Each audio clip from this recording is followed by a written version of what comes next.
입니다. 시작. 내 사랑 너는 어여쁘고도 어여쁘다. 노을 속에 있는 내 눈이 비둘기 같고 내 머리털은 길라산 기슭에 누운 염소떼 같구나. 내 이는 목욕장에서 나오는 털 깎인 암양 곧 새끼 없는 것은 하나도 없이 각각 쌍태를 낳은 양 같구나. 아멘. 네, 아가서 4장은 이제 결혼을 하기 위해서 여자를 찾아온 남자가 여자의 아름다움을 보고 감탄하는 내용입니다.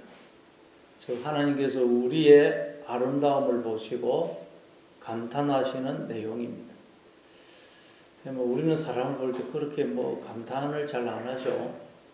사람을 볼 때 어떨 때는 징글징글하게 보이는데 하나님은 우리를 보실 때 너무 어여쁘고 아름다워서 감탄을 하신다는 것입니다. 도대체 우리 어떤 면이 그렇게 하나님 보실 때 어여쁘고 아름다워서 감탄을 하시는 것일까요? 한번 보도록 하겠습니다. 1절에 보니까 내 사랑 너는 어여쁘고도 어여쁘다. 노을 속에 있는 내 눈이 비둘기 같고 내 머리털은 길라산 기슭에 누운 염소떼 같구나. 하나님이 우리를 보시면서 내 사랑 너는 어여쁘고도 어여쁘다. 먼저 이렇게 부르십니다. 이거 앞에서 살펴봤죠. 1장 15절에서 똑같은 말씀이 나옵니다. 하나님이 우리를 보실 때 내 사랑 너는 어여쁘고도 어여쁘다. 그냥 어여쁜 게 아니고 어여쁘고도 어여쁘다. 보면 볼수록 너무너무 어여쁘고 아름답다는 것입니다. 그래서 하나님은 우리를 보실 때 사랑에 빠질 수밖에 없고, 그래서 사랑에 빠져서 또 우리를 보니까 더 어여쁘고 어여쁘고, 그래서 또 사랑에 빠지시고, 그래서 하나님은 사랑의 포로가 되신다는 거예요. 사랑의 포로. 자원에서 사랑의 포로가 되어서 하나님은 자원에서 우리의 종이 되어 우리를 섬기시고 영원토록 당신의 생명을 전부를 주시는 사랑을 베풀어 주신다는 것입니다. 보면 볼수록 우리가 너무 어여쁘고 어여쁘다는 것입니다. 도대체 우리의 어떤 면이 그렇게 어여쁘고 어여쁠까요?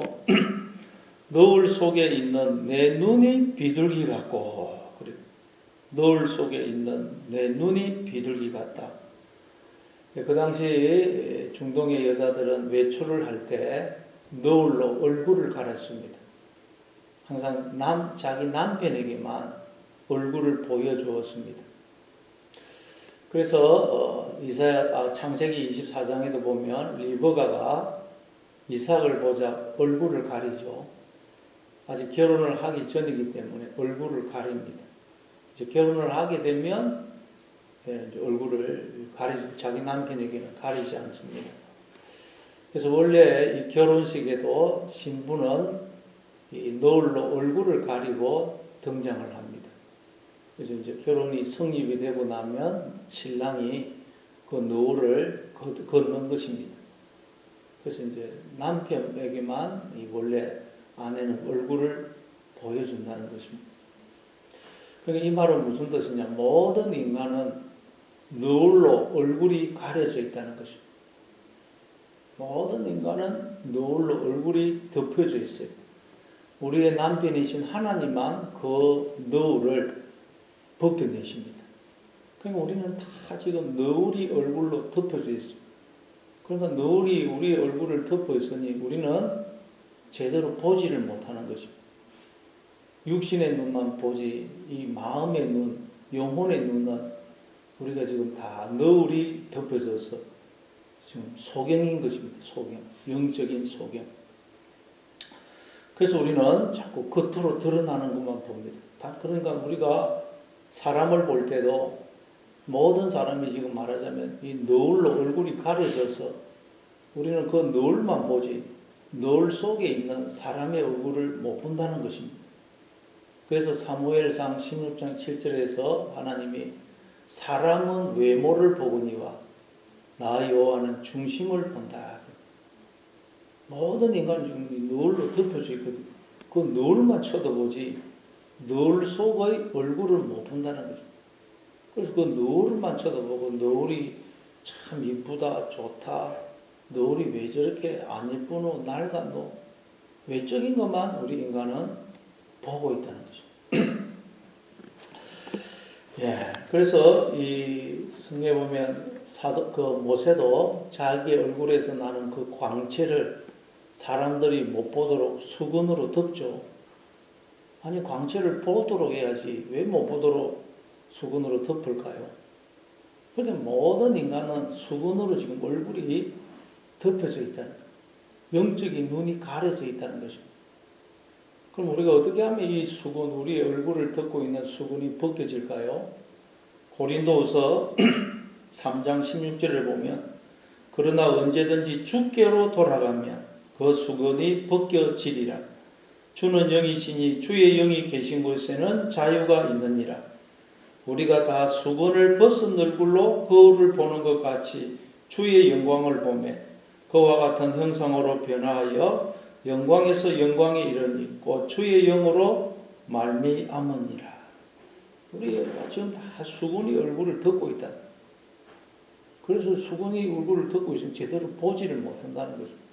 다 영적으로 소경이라서 다른 사람을 볼 때도 그 사람의 얼굴을 덮고 있는 수건만 쳐다보지, 너울만 쳐다보지, 너울 속에 있는 얼굴을 못 봅니다. 오직 하나님만 너울 속에 있는 우리의 얼굴을 보실 수 있어요. 그래서 우리가 하나님께로 돌아가면, 주께로 돌아가면 우리를 덮고 있는 수건이 벗겨진다. 그럼 우리가 이제 수건이 벗겨지면 싹 보이겠죠. 그럼 이제 다른 사람을 쳐다볼 때도 그 사람의 수건만 보는 게 아니고 수건 속에 있는 얼굴을 보게 된다는 거죠. 겉모습만 보게 되는 게 아니고 그 사람 속에 있는 하나님의 형상을 우리가 보게 된다는 거죠. 그게 여러분 수건입니다. 그래서 오늘도 여러분 항상 그리스도 안에 거하심으로 내 얼굴을 가리고 있는 수건이 벗겨져서 우리가 영적인 눈이 열려서 누구를 보든지 그 사람 속에 있는 하나님의 형상을, 하나님의 아름다움과 영광을 보시고 또 눈에 보이는 것만 쳐다보지 마시고 보이지 않는 하나님과 하나님의 세계를 볼 수 있는 여러분 되시기를 바랍니다. 이처럼 하나님은 너울을 보는 게 아니고 너울 속에 있는 우리의 얼굴, 특별히 눈을 보신다 그래요. 눈. 너울 속에 있는 내 눈이 비둘기 같다. 이것도 앞에서 나왔죠. 1장 10절에 보면 내 눈이 비둘기 같다. 이렇게 살펴봤습니다. 눈이라는 것은 우리의 인식, 마음, 이걸 신약에 넘어오면 등불, 빛으로 설명하죠. 등불, 빛. 그러니까 눈이라는 것은 우리의 인식, 의식, 마음, 또 생명을 가리킵니다. 그런데 이게 비둘기 같다고요. 비둘기는 순결, 평화와 순결을 상징하죠. 왜 비둘기를 두고 순결을 하냐? 비둘기는 곡식이나 채소나 이렇게 과일을 먹지 무슨 죽은 시체는 먹지 않습니다. 그리고 항상 눈이 고정이 되어서 한쪽 방향만 봅니다. 그러니까 우리가 순결하다는 말은 오직 하나님이 주시는 그 생명의 떡, 영의 영, 말씀을 먹어서 우리가 하나님의 생각, 믿음의 생각을 하고 또 오직 우리가 하나님만 바라볼 때, 한 마음을 품을 때 그게 순결하다는 거죠. 예. 그러니까 여러분 항상 우리가 이 하나님 우리를 보실 때 내 눈이 비둘기 같다는 말은 원래 우리는 항상 믿음의 생각, 하나님의 생각, 바른 생각을 하고 오직 하나님만 바라보도록 우리가 지음을 받았다는 거죠. 근데 우리가 지금은 그렇지 못하죠.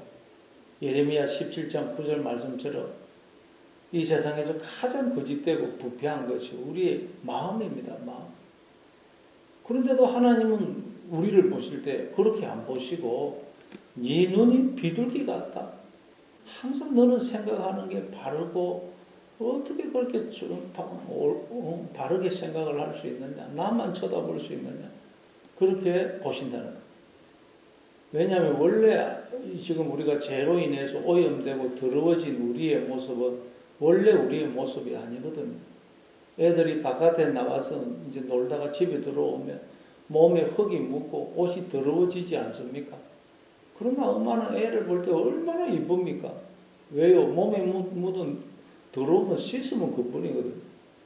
그래서 그냥 몸을 씻어주고 더러운 옷은 깨끗이 갈아입히지 않습니까? 하나님도 우리가 지금 죄로 인해서 더러워져 있지만 이건 원래 우리 모습이 아니거든요. 그래서 우리를 보실 때 너무너무 예뻐서 그냥 감탄을 하시고, 그래서 우리가 주님께로 돌아가면 하나님은 우리에게서 더러움을 씻으시고 더러운 옷은 벗기시고 새 옷으로 갈아입히신다는 거예요. 네, 그러니 여러분 오늘도 늘 주님께 가까이 오시면 주님 앞으로 나오시면 주님이 우리를 씻어주시고 더러운 옷은 벗기시고 새 옷으로 입혀주시는 그런 하루가 되시기를 바랍니다. 네, 그리고 또 이 눈이 벗겨져서 수건이 벗겨져서 이제 눈에 보이는 것만 쳐다보지 마시고 수건을 벗은 얼굴로 이제 믿음의 눈으로 누구를 보든지 그 사람의 외적인 조건만 보지 말고 그 사람 속에 있는 하나님의 형상을 보시고 하나님의 영광과 아름다움이 그 사람을 통해 드러나고 있음을 보고 또 눈에 보이는 환경만 쳐다보지 말고 보이지 않는 하나님, 나와 함께 하시는 하나님, 그리고 그 하나님의 세계를 보시는 그런 하루가 되시기를 바랍니다. 그리고 또 내 머리털은 길르앗산 기슭에 누운 염소떼 같구나. 예, 그러니까 이 여인이 아주 윤기나고 긴 머리털을 가지고 있었던 것 같습니다. 그래서 너의 머리털은 길르앗산 기슭에 누워있는 염소떼, 염소떼들이 누워있으니까 새까만 염소가 누워있으니까 그걸 두고 여인의 머리를 이제 비유하고 있습니다. 그러니까 하나님의 신부인 우리는 다 원래 아주 윤기나고 긴 머리털을 가지고 있다는 거죠.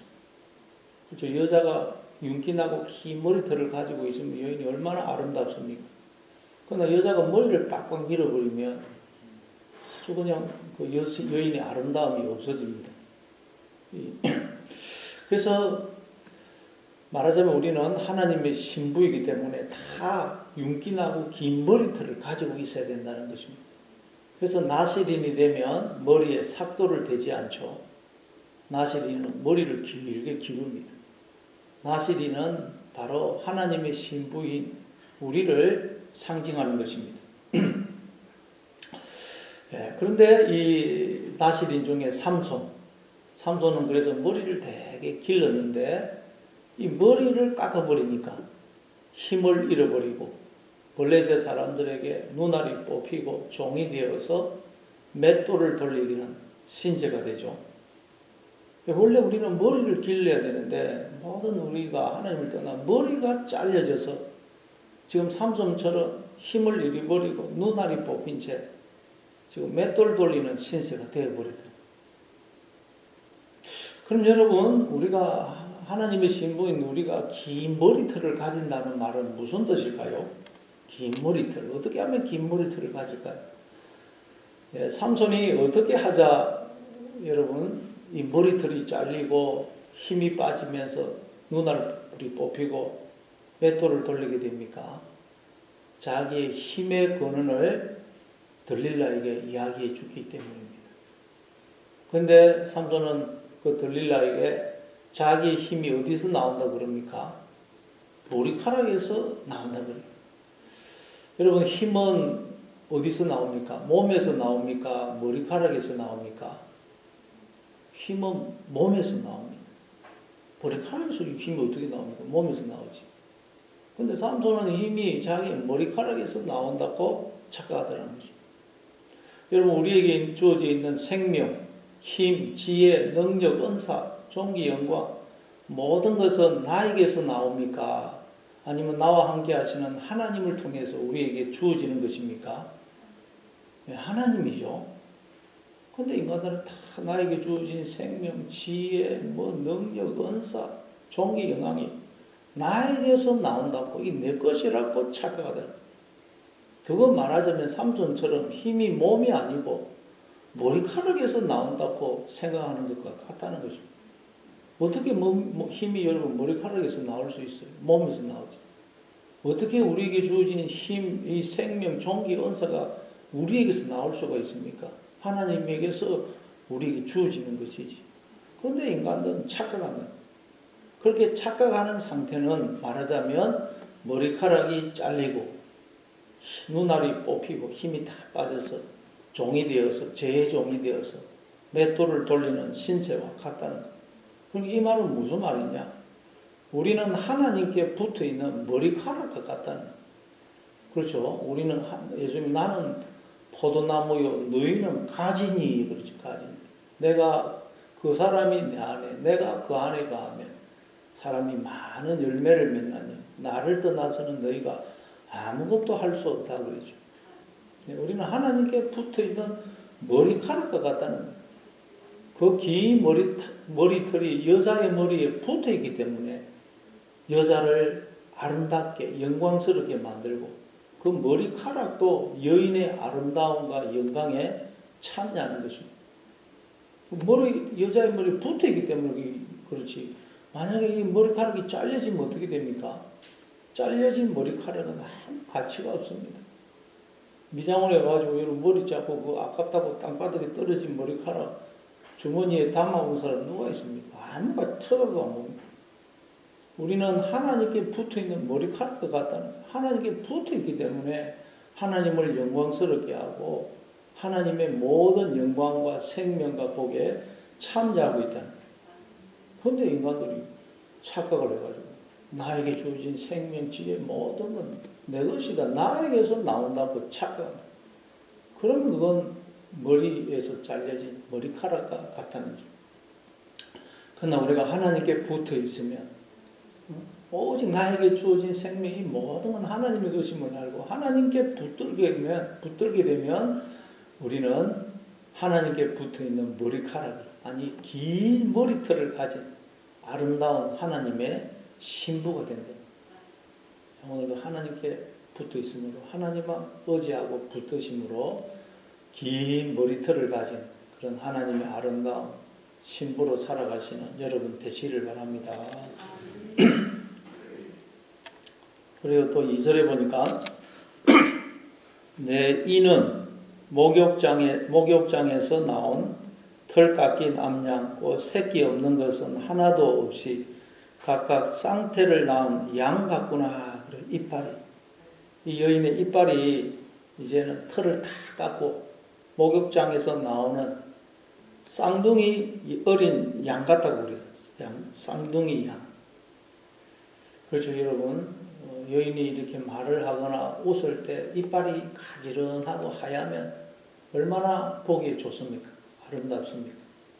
근데 뭐 여자가 말을 하고 막 웃는데 이빨이 빠져 있고 이빨이 누르면 영 보기에 흉합니다.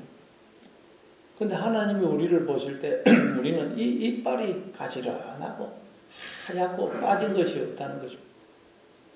예, 우리는 하나님의 신부로서 다 이빨이 가지런하고 빠진 것이 없이 하얗고 튼튼해야 된다는 거예요. 이게 무슨 말일까요?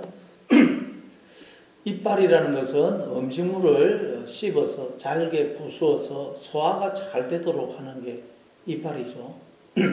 그래서 오복 중에 하나가 이빨입니다. 이빨이 빠지면 음식을 먹을 수가 없고 씹지 못해가지고 그래서 소화가 안 돼서 빨리 죽습니다. 그러니까 여러분 이게 무슨 말이냐? 이빨이 좋아야 된다라는 것은 항상 우리가 무슨 일을 만나든 무슨 사건을 만나든 어떤 행편에 처하든 우리가 그걸 잘 씹어가지고 잘 해석을 해서 그걸 우리가 먹어야 된다. 그러니까 이건 뭐겠어요? 이빨이라는 것은 우리의 지각을 가리는 지각. 그래서 히브리서 5장 13절에 보면 때가 오래되었으므로 너희가 마땅히 선생이 되었을 터인데 너희가 다시 하나님의 말씀의 초보에 대하여 누구에게서 가르침을 받아야 할 처지이니 단단한 음식은 못 먹고 젖이나 먹어야 할 자가 되었도다. 이는 젖을 먹는 자마다 어린아이니 의의 말씀을 경험하지 못한 자요 단단한 음식은 장성한 자의 것이니 그들은 지각을 사용함으로 연단을 받아 선악을 분별하는 자들이니라. 어린아이는 이빨이 없어서 단단한 것을 못 먹습니다. 그래서 젖을 먹죠. 마찬가지로 영적인 이빨이 없는 어린아이, 영적으로 어린아이들은 단단한 것을 못 먹는다는 거예요. 그러니까 여러분, 뭐 고난이 오고 어려움이 오고 환난이 오면 그걸 받아들이지를 못한다는 거예요. 영적인 이빨이 없는 사람은. 뭔가 뭐 좋은 일만 생겨야 좋아가지고 그걸 먹지. 아주 고난이 오고 환난이 오면 그걸 못 받아들인다는 거예요. 그러나 영적인 이빨이 있는 사람, 영적으로 장성한 사람은 이제는 무슨 일을 만나든 고난이 오고 환난이 오더라도 그걸 잘 씹어서, 즉 지각을 사용해서 그걸 잘 이해하고 해석을 해서 받아들인다는 거예요. 무슨 일을 만나든지 그걸 잘 해석해서 은혜로 받아들인다. 그렇죠, 여러분. 이게 만나 아닙니까? 이스라엘 백성들이 광야에서 아침에 일어나 보니까 지금까지 보지 못했던 하얗고 아주 가는 것이 있죠. 그래서 이게 무엇입니까? 이는 여호와께서 너희에게 주어 먹게 하신 양식이다. 그렇죠? 우리의 육신은 밥을 먹지만 우리의 영혼은 의미를 먹고 사랑을 먹고 말씀을 먹거든요. 우리 인생에 일어나는 모든 일, 모든 사건, 모든 행편은 하나님이 우리에게 주어 먹게 하신 양식이라는 양식. 그래서 우리는 고난을 만나고 환난을 만나도 그걸 지각을 사용해서 잘 씹어서 해석을 해서 하나님의 은혜로 사랑으로 받아들인다. 그걸 두고 이빨이 좋다. 이빨이 너무 가지런하고 튼튼하고 하얗고 건강하구나 그런다. 오늘도 여러분 무슨 일을 만나든 어떤 행편에 처하든 그 모든 것을 지각을 사용해서 잘 씹어서 해석을 해서 하나님의 은혜로 사랑으로 받아들이는, 그래서 그걸 먹고 더 영혼이 자라는 그런 하루가 되시기를 바랍니다.